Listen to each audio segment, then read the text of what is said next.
देखो जैसे हम लोग एलिप्स की इक्वेशन निकालने के कुछ क्वेश्चंस कर रहे हैं।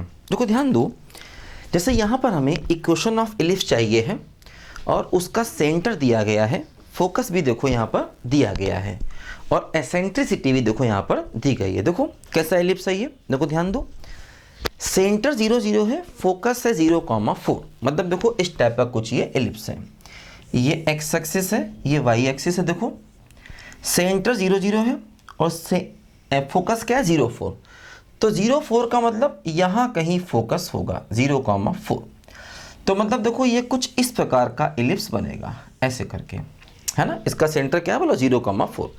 मतलब देखो ये a लेस देन बी वाला केस है ना। देखो ये जो एलिप्स है ये a लेस देन बी वाला केस है ना। अब देखो जैसे यहाँ पर ध्यान दो, इस एलिप्स का जो फोकस होता है वो बी ई डिस्टेंस पर होता है। इसका मतलब बी ई की वैल्यू कितनी है 4, क्योंकि देखो इसका कोऑर्डिनेट क्या है 0,4। तो 0,4 का मतलब देखो यहाँ से डिस्टेंस कितनी होगी 4, है ना। और इसका फोकस होता क्या है बी ई डिस्टेंस पर होता है। तो इसलिए b इंटू ई की वैल्यू कितनी हो गई 4 हो गई, ठीक है।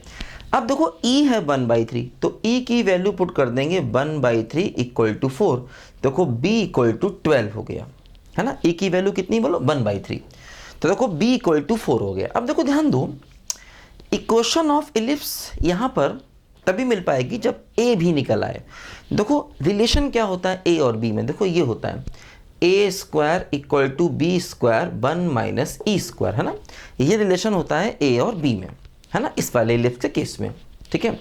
देखो यहाँ से a square equal to B square का मतलब 144, 1 माइनस 1 अपॉन ई स्क्वायर का मतलब 9, ठीक है। देखो a स्क्वायर कितना हो गया 144 इंटू देखो ये हो गया 8/9, है ना। देखो यहाँ से क्या होगा a स्क्वायर इक्वल टू क्या हो जाएगा, ये 16 हो जाएगा, है ना। तो a स्क्वायर की देखो वैल्यू ये आ गई 16 इंटू 8, है ना। 9 से कैंसिल किया 144 को तो 16 आया, 16 को 8 से मल्टीप्लाई करेंगे तो 128 आएगा। देखो अब इलिप्स की इक्वेशन क्या होती है, x square upon A square plus y square by B square equal to 1।